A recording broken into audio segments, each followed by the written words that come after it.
continuous distributions, we have the first one is uniform distribution, right? So let's say I define a random variable which can take any of the values between a and b. Okay, x can take any value between a and b randomly. So you can say that the chances of watching any particular value will be equal, right, in between a and b, because I'm taking them randomly. So that's why this is called uniform distribution, right? So the function of fx, that is the probability density function, will look like this. Why is this value 1 by b minus a coming?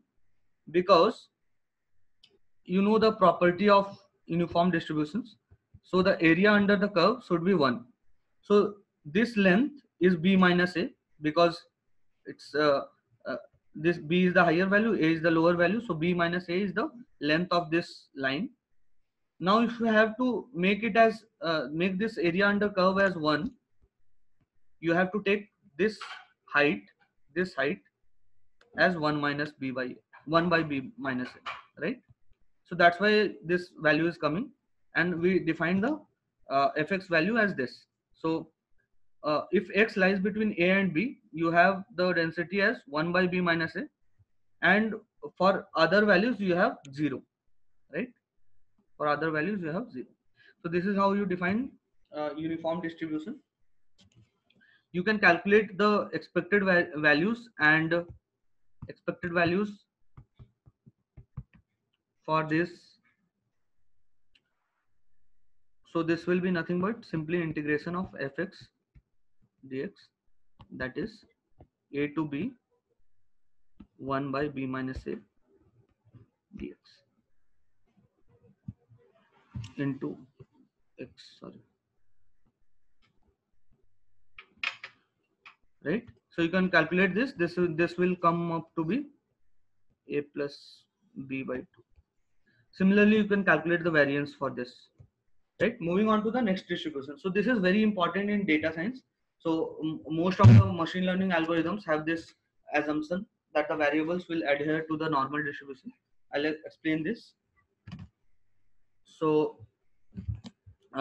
let's say you have a distribution which looks symmetric like this, right? Let's say I take the previous example, that is heights of the people in this class, right? So few people will be very short, few people will be very tall, but majority of people will have the average kind of height. So this is true in most of the cases that we observe in nature. So in case of IQ also, you can see many people will have less, many people will have extraordinarily high IQs, and most of the people will lie in this zone, right? So this is very commonly observed in nature, right? So how do we describe this mathematically?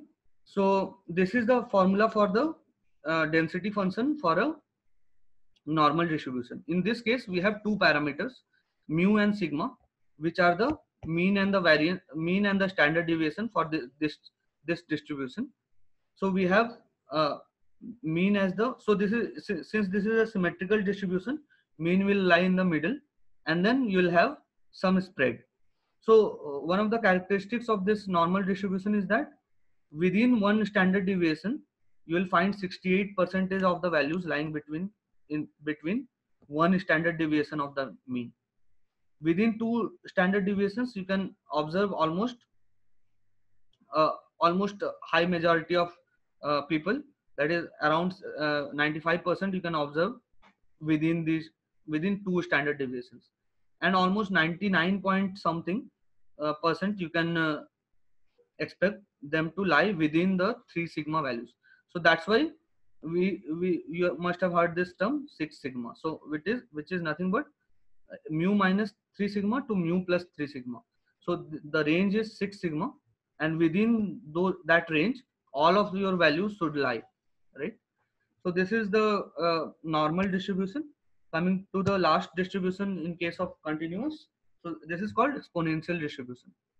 So this is nothing but this is modeling the waiting time between events, uh, modeling of waiting time between two events. So let's take the example of Poisson distribution again. So you had this lambda equal to 4 vehicles per hour.